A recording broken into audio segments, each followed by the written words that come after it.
chers compatriotes, à l'aube d'une nouvelle année, je vous souhaite à chacun de vous une bonne et heureuse année 2024. Qui dit année nouvelle, dit résolution personnelle. Nous venons de vivre ensemble une histoire qui nous lie à jamais.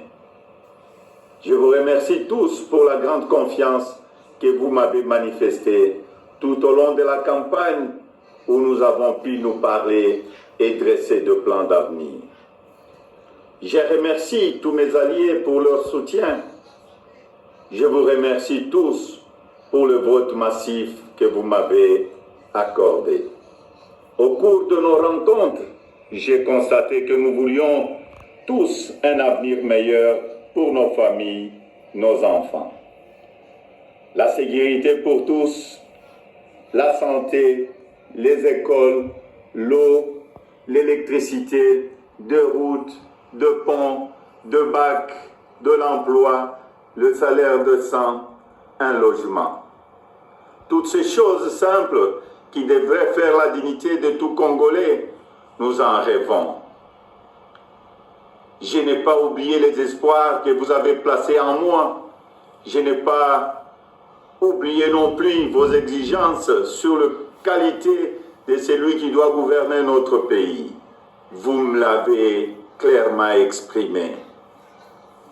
Vous voulez que le pays soit dirigé par des hommes intègres, ayant le sens de la justice et du bien commun. Vous exigez qu'on vous rende compte et qu'on vous associe plus étroitement à la gestion du pays, tant au niveau national, provincial que local. Lors de cette campagne, j'ai pris vis-à-vis de vous un engagement, celui de changer le Congo. Je n'entends pas le trahir. Depuis le braquage électoral du 20 décembre, dont nous sommes tous victimes, nous vivons une énième usurpation de notre souveraineté. De partout, j'entends monter des cris d'indignation, des cris de contestation, des cris de colère, des cris d'exaspération. Au mépris de l'expression populaire, un régime ici de la fraude, de la tricherie et du fait accompli veut s'imposer à nous. Il n'en sera jamais question, absolument jamais. À l'aube de cette année nouvelle, au cours de laquelle nous aspirons à la paix, à la sécurité, à la stabilité et au développement, nous savons tous que nous ne pourrons jamais bâtir une nation apaisée et tisser le lien du vivre ensemble sur le mensonge, la fraude et la tricherie. Nous ne pourrons jamais bâtir un pays, un État, une nation sans retrouver notre fierté qui appelle à pouvoir choisir librement nos dirigeants. Le serment de liberté que nous ont légué le Père fondateur repose sur le lien sacré qui doit exister entre le peuple congolais et ses représentants.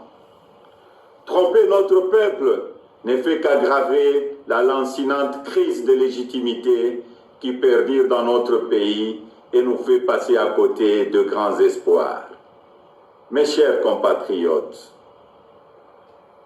à vous tous qui avez porté vos suffrages sur moi, à vous tous qui savez qu'ensemble, un nouveau Congo est possible, je vous fais le serment de ne jamais vous abandonner. Nous entrons aujourd'hui dans une autre phase de notre quête pour la liberté. Nous devons ensemble soustraire notre pays des mains de la prédation, de la corruption, de la gabegie et de toutes les injustices. C'est pourquoi, avec d'autres compatriotes, avec les forces sociales et politiques et prise de liberté, un sursaut citoyen est nécessaire.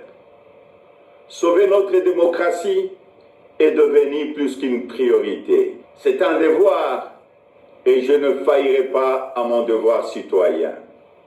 Raison pour laquelle je vous demande de ne pas baisser le bras, de ne pas céder au découragement ou au pessimisme, mais bien au contraire, de reprendre la marche que nous avons engagée ensemble. Parce que rien n'est fini, tout est encore possible. Et ce nouveau Congo, nous y avons droit et nous ne laisserons à personne le droit de briser le rêve que nous avons de le bâtir ensemble. Notre Constitution nous invite à nous opposer à tout groupe d'individus qui veut prendre le pouvoir et s'y maintenir en dehors de la volonté du peuple congolais. Pour notre dignité et l'avenir de nos enfants, nous sommes tenus de souscrire à tout le moyen qu'elle met à notre disposition pour refuser la fraude et l'installation de la dictature. Peuple congolais, tenons bon, restons mobilisés. Le temps de l'action est venu. Par des actions pacifiques, démocratiques, nous allons résister et reconquérir notre droit le plus légitime, celui de faire échec à la fraude et de reprendre en main notre destin avec le dirigeant de notre choix. Amis partenaires, frères africains, les Congolais n'ont-ils pas le droit de vraies élections? Dites-moi, dans quel pays au monde l'on retrouve des machines à voter entre les mains des candidats du pouvoir et on se précipite à proclamer et à féliciter un vainqueur aux élections? Dites-moi le nom de ces pays. Citez-moi un seul pays au monde où l'on décide de prolonger la période des élections de 11 heures à 6 ou 7 jours et on se précipite ensuite à féliciter le vainqueur. Citez-moi un seul pays dans le monde où on proclame le vainqueur sur la base de bureaux de vote et de machines à voter dont on ne connaît même pas le nombre au jour de l'élection. Personne ne peut s'ériger en complice de cette fraude électorale que nous accepterons jamais. Que vive la République démocratique du Congo, unie, libre et prospère. Merci.